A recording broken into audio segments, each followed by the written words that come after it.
How are you guys doing? It is Wednesday, October 28th, 2020 out here in this quarantine. I'm James Sims, and for this episode of The Elite, I'm going to take you through yesterday's Elite performances, and of course, I'm going to walk you through what's going on today, just to keep you up to date with everything going on in the world of sports. First order of business in last game's matchup of Game 6 of the World Series between the top seed in the American League, the Tampa Bay Rays, and the top seed of the National League, the Los Angeles Dodgers. The Los Angeles Dodgers were able to win Game 6, and they are officially the champions, the World Series champions of 2020. It's been a long time coming, and of course, it all led down in the last game. This game basically went into the extra innings. First off, the Tampa Bay Rays, they got the first score of the game as Randy Arozarena would hit a home run to go up 1-0. In the sixth inning, the Rays would pull Blake Snell out after having an amazing game, and then Corey Seager would reach on a fielder's choice, and then Mookie Betts would score. You would bring a couple of players home, but then before that, Austin Barnes scored on a wild pitch. It was 2-1 at the end of the sixth, and then Mookie Betts hit a home run in the bottom of the eighth to basically secure it up and win it for the Dodgers.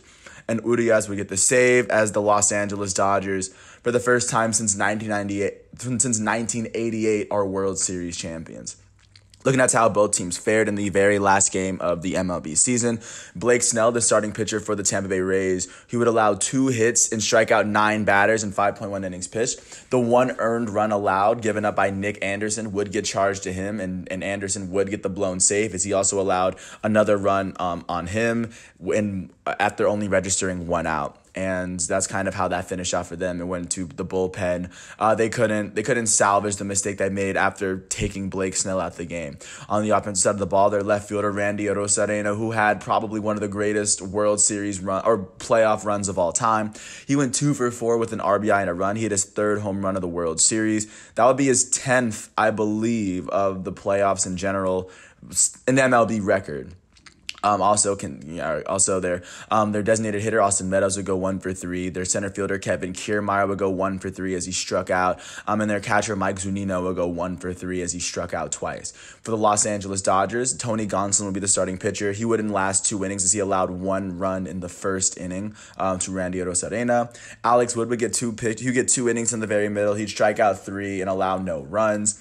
Gonzalez would pick up the win. That'd be Victor Gonzalez. He would register 4 outs. He would get 3 of them by strikeout, and then Urias would get the save as he pitched over 2 innings, the longest pitching outing of any Dodger in this game. He struck out 4 batters in those 2.1 innings out of the 7 possible outs, and with this, it was a much-needed win for the Dodgers. On the offensive side of the ball, their elite right fielder Mookie Betts would finish 2 for 4 with an RBI and 2 runs. Their shortstop Corey Seager would go 0 for 3 with an RBI and a walk. He also walked away with the World Series MVP along with the NLCS MVP after his amazing playoff run. He had 8 home runs in these entire playoffs, the most home runs by a shortstop in playoff history.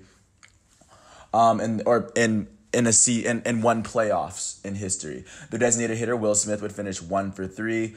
Their elite center fielder, Cody Bellinger, would go 0 for 3 with a strikeout on the day. Their second baseman, Chris Taylor, would go 1 for 3 as he struck out. And, of course, with this win, they win this series in 6. And after being down 3-1 to the Atlanta Braves in the NLCS, the Dodgers have come all this way. And once again, Los Angeles is a city of champions, with the Lakers and the Dodgers winning in about probably a month of each other.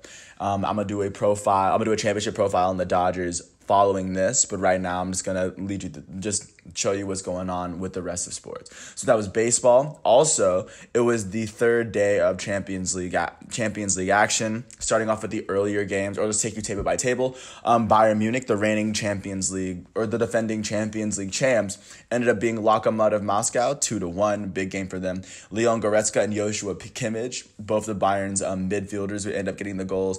Kimmich, after the game was tied at 1. Kimmich would hit an amazing goal in the 79th minute to put Bayern up and give them the points that they need.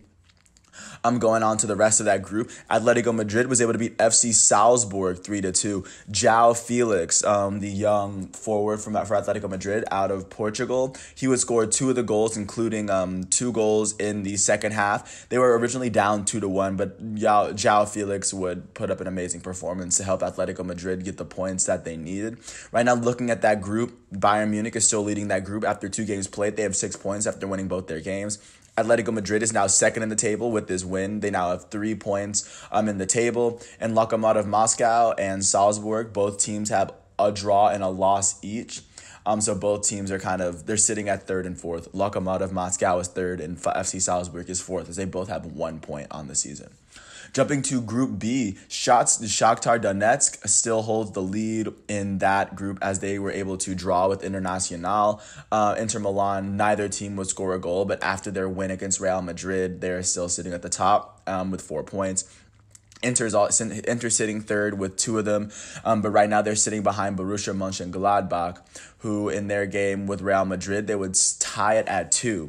Thuram would score the first 2 goals for Borussia Mönchengladbach in the 33rd and 58th minute, but then in the final minutes, Real Madrid would completely tie it up. Karim Benzema would score in the 87th minute to bring them within 1, and then Casemiro would tie it up with 3 seconds into extra time, and with this tie, Borussia Mönchengladbach, like I said, is second in the table behind Shakhtar Donetsk, but Real Madrid is sitting at the bottom of the table. They're now 0-1-1 with their loss. They have 1 point so far in the table through 2 games. Jumping out to Group C, Manchester City holds the lead in that table as they were able to beat Marseille 3-0. Ferran Torres would score the first one. Gundogan would score in the 76th minute, and Raheem Sterling, their left winger, would end up scoring the third to help them get this win over Marseille. Marseille, as of right now, is sitting at the bottom of the table. They've lost both of their games so far. And then jumping out to the other game of Group C, this game will be played between FC Porto and Olympiacos, and in this one, Porto would win 2-0.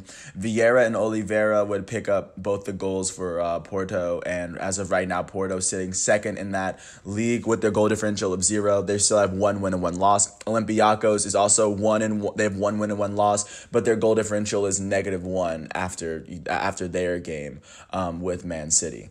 And then finally, moving to Group D, it looks like Liverpool is sitting atop that group after beating Midtjylland 2-0. Jota would score in the 55th minute, and then Mo Salah would score a penalty kick 3 minutes into extra time that helps cement this win for Liverpool. With this loss, Midtjylland is now at the bottom of the table. They now have 0 points so far. But going to the other matchup, Atalanta was able to beat Atalanta and Ajax were able to draw.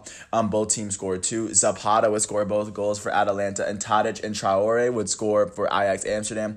Ajax was up 2-0 at one point, but Atalanta was able to score 2 goals within 6 minutes of each other to help secure the 1 point at least.